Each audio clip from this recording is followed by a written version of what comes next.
Assalamualaikum warahmatullahi wabarakatuh. Perkenalkan, kami dari kelompok 4 ingin mempresentasikan tentang teknik-teknik konseling rasional emotif behavior yang beranggotakan saya sendiri, Maulinda Nurfauzi, NEM 201221205. Kedua, Anissa Diasa Fitri, NEM 201221206. Ketiga, Luzima Cahyaning Zuharo, NEM 201221207. Keempat, Anggun Cantika Larasati, NEM 201221208. Kelima, Karisma Indri Antika, NEM 201221209. Dan yang terakhir, Rizky Wahyu Ramadan, NEM 201221210. Rational Emotive Behavior Therapy atau RBT adalah pendekatan behavior kognitif yang menekankan pada keterkaitan antara perasaan, tingkah laku, dan pikiran. Pendekatan Rational Emotive Behavior Therapy dikembangkan oleh Albert Ellis melalui beberapa tahapan. Dalam materi REBT ini mencakup beberapa hal, di antaranya 1. Pandangan teori tentang manusia dan individu. 2. Asumsi tingkah laku bermasalah. 3. Tujuan konseling. 4. Kelebihan dan kekurangan teknik konseling. A. Pandangan teori tentang manusia. Konseling rasional emotif perilaku didasarkan pada asumsi bahwa manusia pada dasarnya adalah unik, yang memiliki kecenderungan untuk berpikir rasional dan irasional. Ketika berpikir dan bertingkah laku rasional, manusia akan efektif, bahagia, dan kompeten.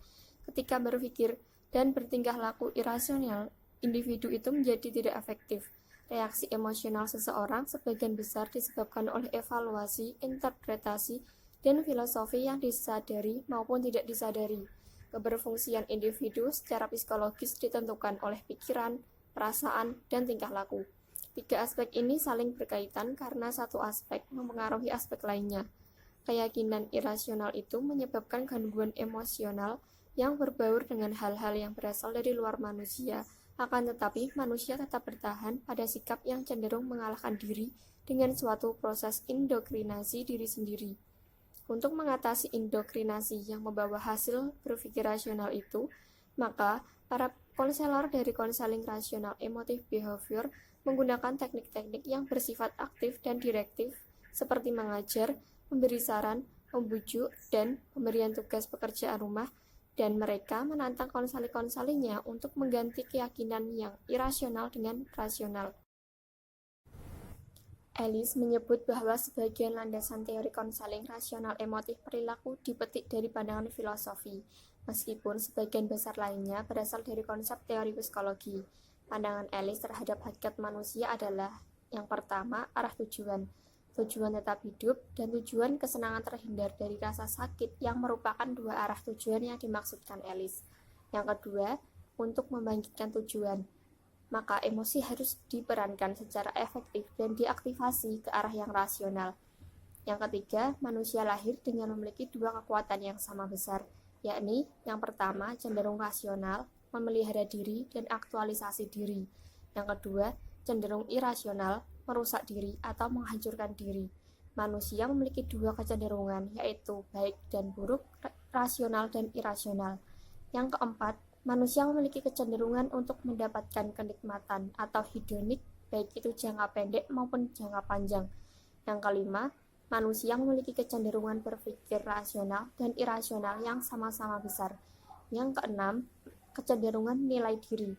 Manusia memiliki kecenderungan kuat menilai diri dan perilakunya sebagai baik atau buruk. Yang ketujuh, manusia pada dasarnya mudah menerima prasangka, menerima penilaian orang lain atas dirinya dan semacamnya. Manusia memiliki kecenderungan mudah terpengaruh. Berdasarkan kajian di atas, dapat disebut bahwa pandangan konseling rasional emotif behavior menekankan pentingnya kerelaan menerima diri sendiri. Ellis memiliki keyakinan bahwa manusia secara natural dapat menjadi orang yang mampu menolong dan mencintai sepanjang mereka tidak berpikir irasional. Menurut Ellis, manusia harus memiliki pandangan yang realistis tentang kekuatan dan kelemahannya. Manusia akan lebih berharga jika mereka dapat menerima, menilai, dan meyakini diri mereka, bahkan ketika mereka kecewa dengan peristiwa yang tidak menyenangkan yang terjadi dalam kehidupannya. Pandangan tentang kepribadian. Pandangan pendekatan rasional, emotif tentang kepribadian dapat dikaji dari konsep-konsep kunci teori Albert Ellis. Kerangka pilar ini yang kemudian dikenal dengan konsep atau teori ABC. Model ini menyediakan alat yang berguna untuk memahami perasaan, pikiran, peristiwa, dan perilaku konseli. Interaksi dari berbagai komponen seperti pada gambar.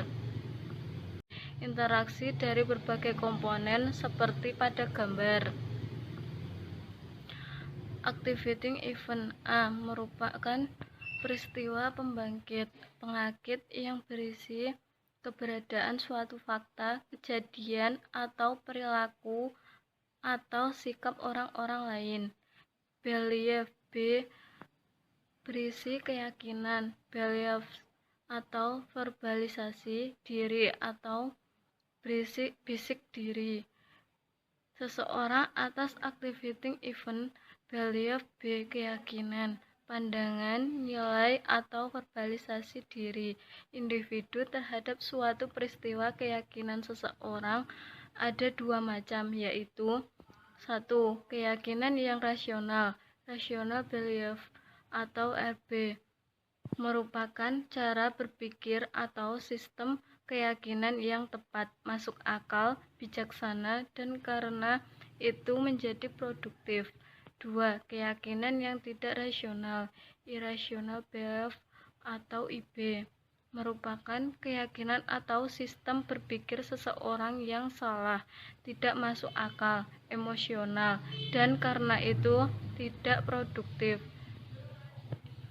Konsekuensi C merupakan konsekuensi emosional sebagai akibat atau reaksi individu dalam bentuk perasaan senang atau hambatan emosi dalam hubungannya dengan unattached event A.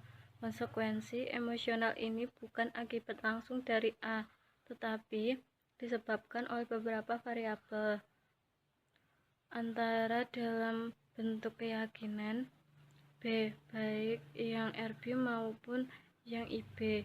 Disputing D, tindakan terapeutik untuk menjadikan irasional ke rasional. Ellis memberikan arahan pembenaran pikiran. D, disputing. Dan setelah terjadinya disputing, berlangsung muncul kehidupan efektif. Terdapat 3 bagian dalam tahap disputing, yaitu 1. Detecting irrational beliefs. Konselor menemukan keyakinan konseli yang rasional dan membantu konseli untuk menemukan keyakinan irasionalnya melalui persepsinya sendiri. 2. Discriminating irrational beliefs. Biasanya keyakinan irasional diungkapkan dengan kata-kata, harus, pokoknya, atau tuntutan-tuntutan lain yang tidak realistik, membantu konseli untuk mengetahui mana keyakinan yang rasional dan yang tidak rasional. 3. Debating irrational beliefs. Beberapa strategi yang dapat digunakan. A. The lecture, mini lecture, memberikan penjelasan. B. Socratic debate, mengajak konseli untuk beradu argumen. Humor, creativity, seperti cerita, metaphor, dan lain-lain. D. Self-disclosure, keterbukaan konselor tentang dirinya, kisah konselor, dan lain-lain. Efek I, hasil akhir dari ABCD berupa efek I dari behavior kognitif dan emotif, bila mana ABCD berlangsung dalam proses berpikir yang rasional dan logis, maka hasil akhirnya berupa perilaku positif. Sebaiknya, jika proses berpikir irasional dan ilogik, maka hasil akhirnya berupa tingkah laku negatif.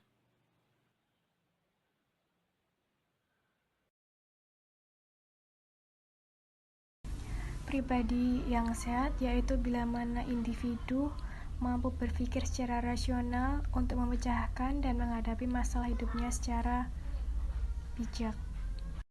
Selain itu, mampu memanfaatkan segala kelebihan dan keterbatasannya untuk mengaktualisasikan diri, lebih percaya diri dan tidak bergantung kepada orang lain, serta dapat menyesuaikan diri di tengah-tengah lingkungannya.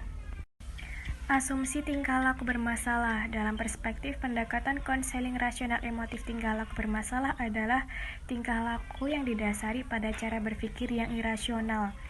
Ciri-ciri berpikir irasional: yang pertama, tidak dapat dibuktikan. Yang kedua, merasakan perasaan yang tidak enak, misalnya cemas, khawatir, berprasangka buruk yang sebenarnya itu tidak perlu. Yang ketiga, menghalangi individu untuk berkembang dalam kehidupan sehari-hari yang efektif. Sebab-sebab individu tidak dapat berpikir secara rasional. Yang pertama, individu tidak dapat berpikir dengan jelas tentang saat ini dan saat yang akan datang, antara kenyataan dan imajinasi. Yang kedua, individu tergantung dengan perencanaan dan pemikiran orang lain. Materi yang ketiga yakni tujuan dan teknik konseling rasional emotif behavior. Tujuan rasional emotif behavior terapi menurut Ellis yakni membantu klien untuk memperoleh filsafat hidup yang lebih realistik, yang berarti menunjukkan kepada klien bahwa verbalisasi diri mereka telah dan masih merupakan sumber utama dari gangguan-gangguan emosional yang dialami oleh mereka. Sedangkan tujuan dari rasional emotif behavior terapi menurut Muhammad Surya adalah sebagai berikut. A. Memperbaiki dan mengubah segala perilaku dan pola pikir yang irasional dan tidak logis menjadi rasional dan lebih logis agar klien dapat mengembangkan dirinya. B. Menghilangkan gangguan emosional yang merusak. C. Untuk membangun self-interest, self-direction, tolerance, acceptance of uncertainty, flexible, commitment, scientific thinking, risk-taking, dan self-acceptance klien.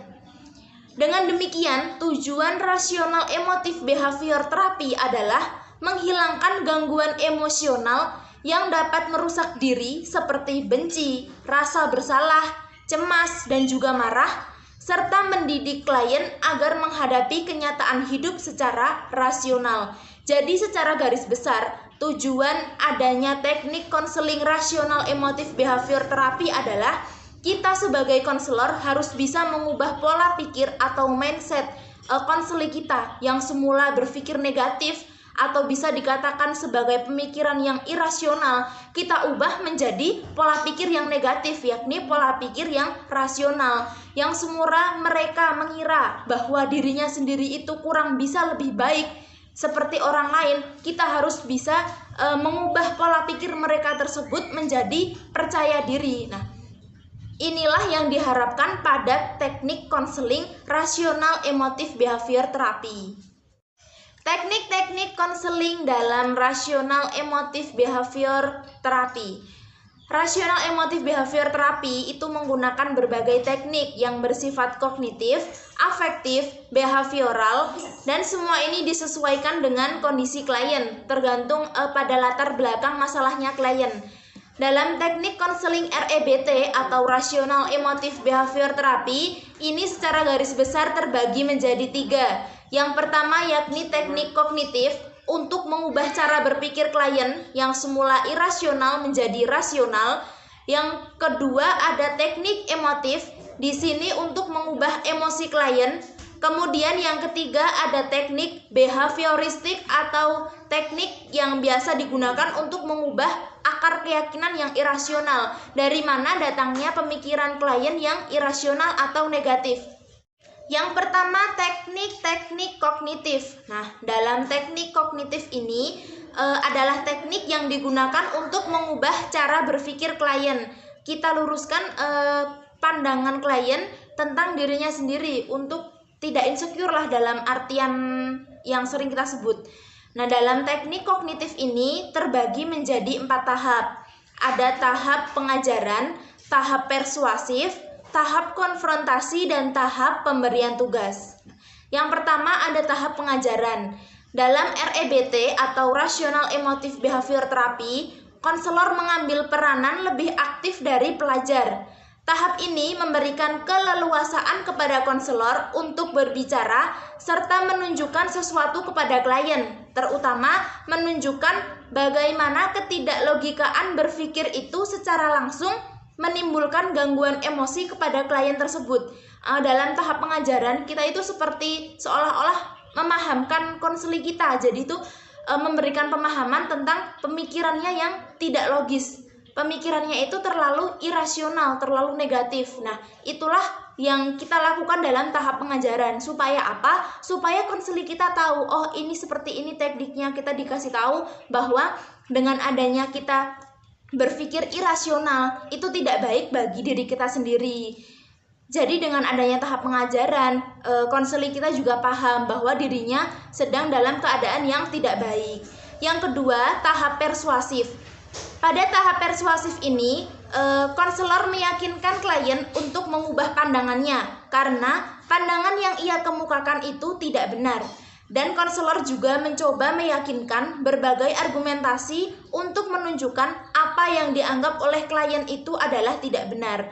Nah, dalam tahap persuasif ini, kita yakinkan kembali, kita rubah pandangannya yang semula irasional, yang selalu negative thinking, netting terus. Nah, kita ubah menjadi pandangan yang rasional, bisa berpikir positif, tidak terlalu merasa bahwa dirinya itu kurang dari orang lain.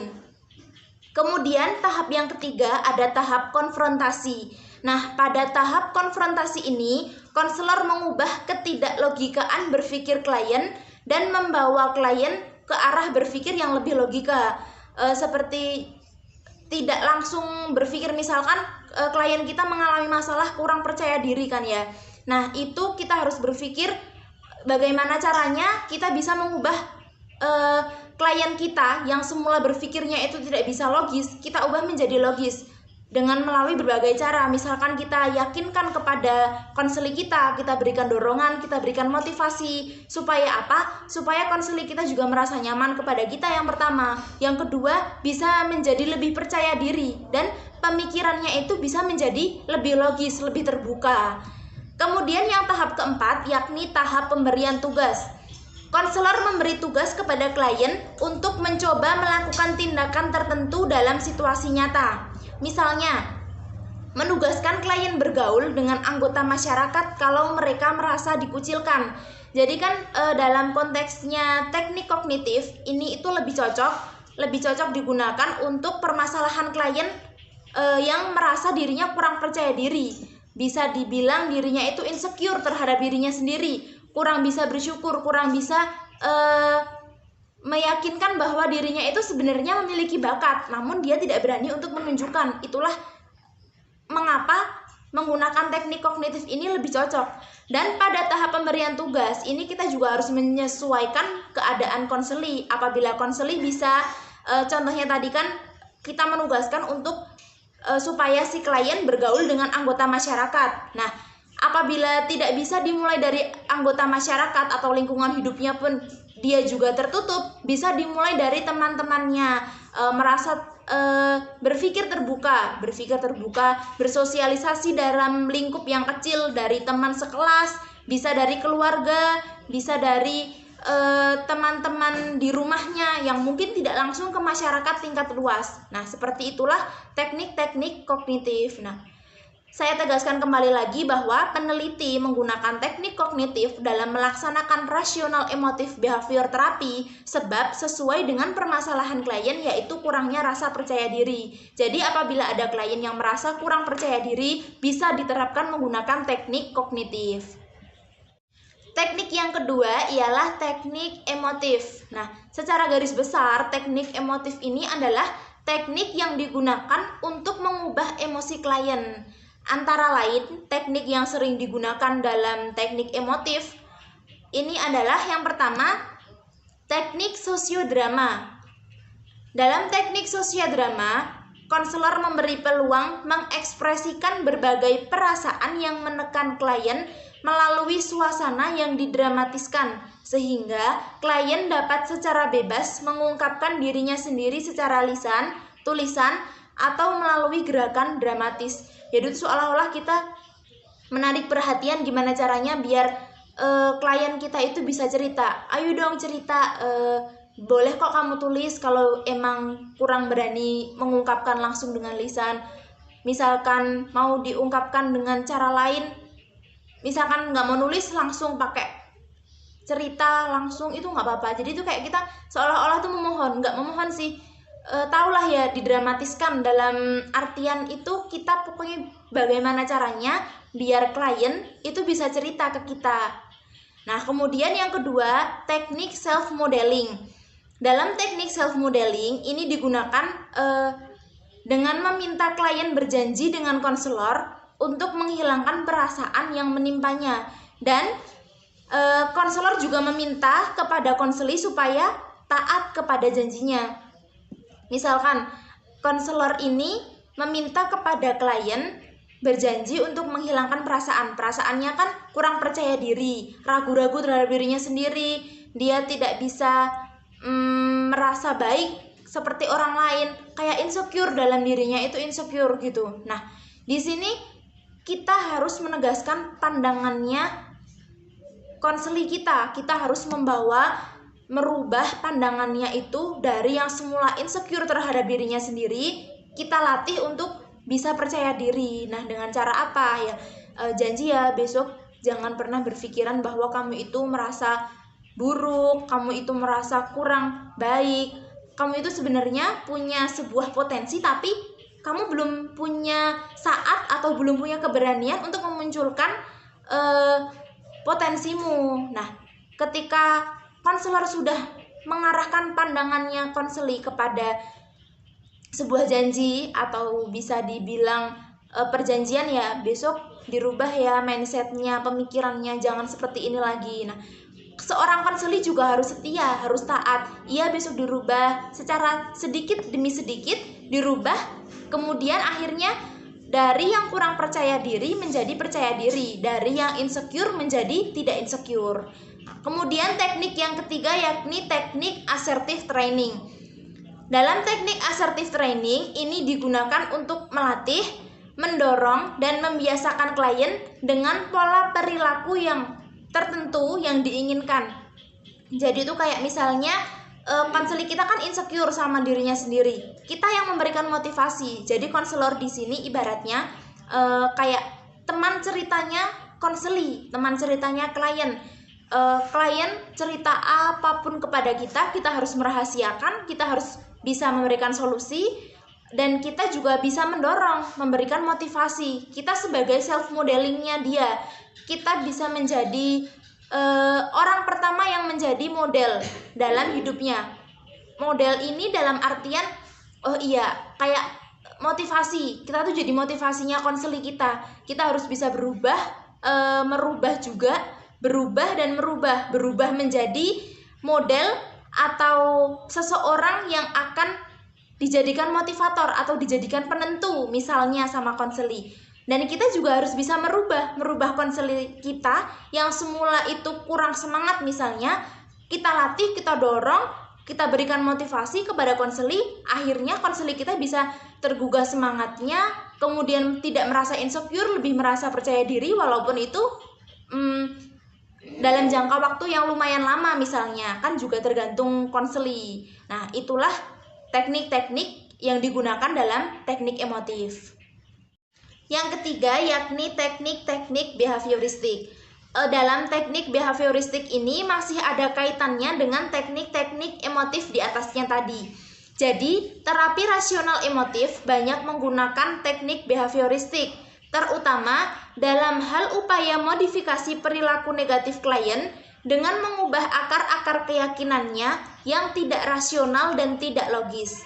Jadi, biasanya seseorang itu mengalami sebuah masalah, misalkan dalam di sini di konteks materi kali ini kan klien merasa cemas, merasa susah, kurang semangat, bisa juga kurang percaya diri. Itu pasti ada akar permasalahan mengapa klien kita berpikir yang seperti ini, berpikir irasional atau negative thinking, pasti ada suatu permasalahan. Nah, kita harus menemukan akar permasalahan pemikiran klien yang seperti itu. Mungkin dulu kliennya pernah dibully atau pernah dikucilkan. Nah, itu karena apa? Di situ kita ulas, kita cari permasalahannya, akar permasalahannya. Kemudian kalau sudah ketemu, kita ubah. Karena akar permasalahannya tadi negatif, pemikiran yang negatif, irasional, kita ubah menjadi pemikiran yang rasional, yang logis. Negatifnya diganti ke positif, berpikir yang jauh lebih baik. Nah, di sini ada beberapa teknik yang tergolong dalam teknik-teknik behavioristik. Yang pertama adalah teknik reinforcement.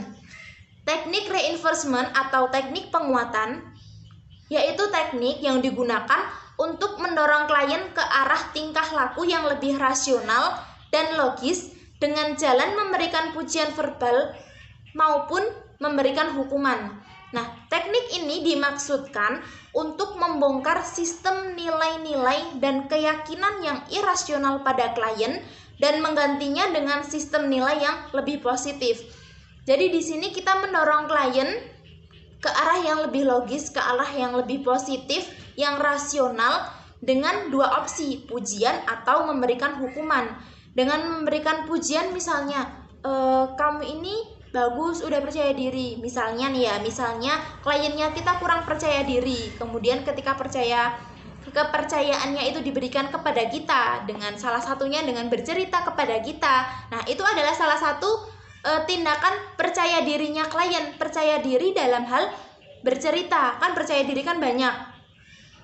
Salah satu sikap percaya dirinya klien itu sudah dituangkan ketika proses konseling, yakni dia mampu mempercayakan dirinya kepada orang lain juga, misalnya bercerita. Biasanya kan orang kalau kurang percaya diri itu pasti kurang bisa bercerita dengan orang lain juga terkadang.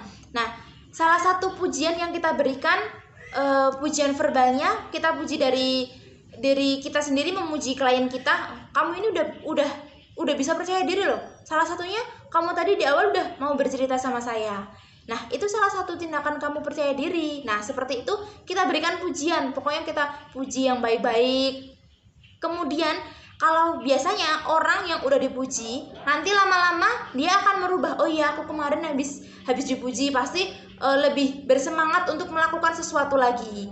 Bisa juga kita memberikan hukuman kepada klien. Ini bukan hukuman yang fisik loh ya, bukan hukuman fisik atau hukuman mental. Kamu ini gini, berpikir yang seperti itu nggak baik, gini, enggak. Tapi kita berpikir, kita memberikan hukuman itu hukuman untuk berpikir. Kamu dulu kurang percaya diri itu kenapa? Apa pernah dibully atau dihujat mungkin? Hukumannya bisa hukuman berpikir mengapa dia bisa berpikiran yang irasional atau yang negative thinking. Jadi di sini tuh tekniknya untuk membongkar sistemnya, keyakinan irasionalnya pada klien.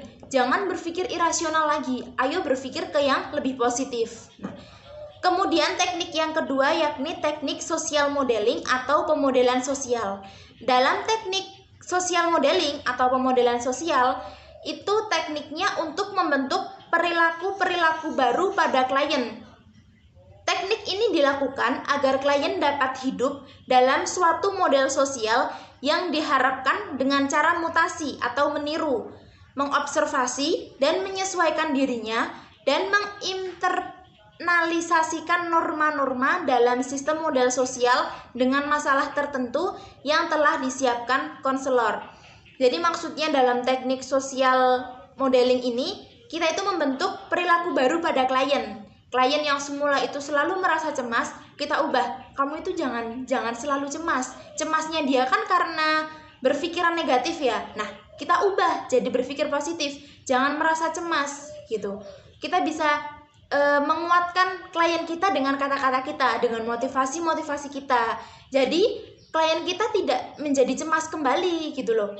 Inilah yang dinamakan membentuk perilaku baru pada klien. Meskipun awalnya ini susah diterapkan antara konselor dengan konseli, namun seiring berjalannya waktu, tentu ini bisa berjalan apabila konseli dan konselor bisa melakukan tugasnya masing-masing. Konselor juga bisa lebih mendorong konseli, dan konseli juga harus mau merubah sikapnya yang semula cemas, semula kurang semangat, bisa dirubah menjadi tidak cemas, lebih semangat, lebih percaya diri gitu. Kemudian teknik yang ketiga adalah teknik life models atau mode kehidupan nyata. Nah, dalam teknik ini, teknik yang digunakan untuk menggambarkan perilaku-perilaku tertentu, khususnya situasi-situasi interpersonal yang kompleks dalam bentuk percakapan-percakapan sosial dan interaksi dengan memecahkan masalah-masalah. Dalam teknik life model atau mode kehidupan nyata, ini adalah teknik yang bisa kita lihat dalam kehidupan nyata.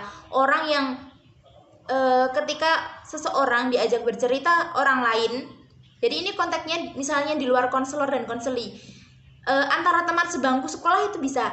Jadi teman sebangku ini bercerita A dan B. A bercerita dengan B, kemudian B bisa memberikan solusi atau memberikan tanggapan, seenggaknya memberikan dorongan atau motivasi. Nah, di situ adalah salah satu tekniknya life model, menggambarkan perilaku tertentu, perilaku umum, situasi, biasanya kan situasi antar teman, misalnya dalam kondisi apa si A itu butuh motivasi, nah si B memberikan motivasi, begitupun sebaliknya.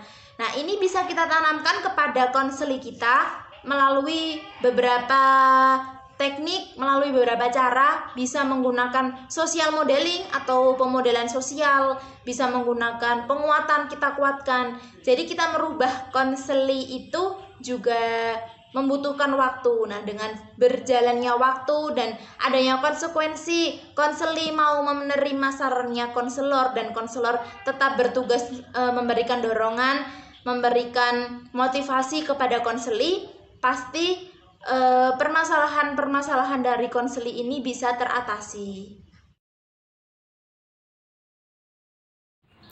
Kelebihan dan kekurangan teknik konseling rasional emotif behavior terapi. Kelebihan 1. Pembuatan tujuan terapi antara konselor dan konseli di awal konseli, dan itu dijadikan acuan-acuan proses terapi. 2. Memiliki berbagai macam teknik konseling yang teruji dan selalu berubah. 3. Waktu konseling relatif singkat. 4. Kolaborasi yang baik antara konselor dan konseli dalam penetapan tujuan dan pemilihan teknik. Kekurangan dapat mengubah perilaku tetapi tidak mengubah perasaan. 2. Mengabaikan faktor relasional penting dalam terapi. 3. Tidak memberikan wawasan. 4. Mengobati gejala dan bukan penyebab. 5. Melibatkan kontrol dan manipulasi oleh konselor.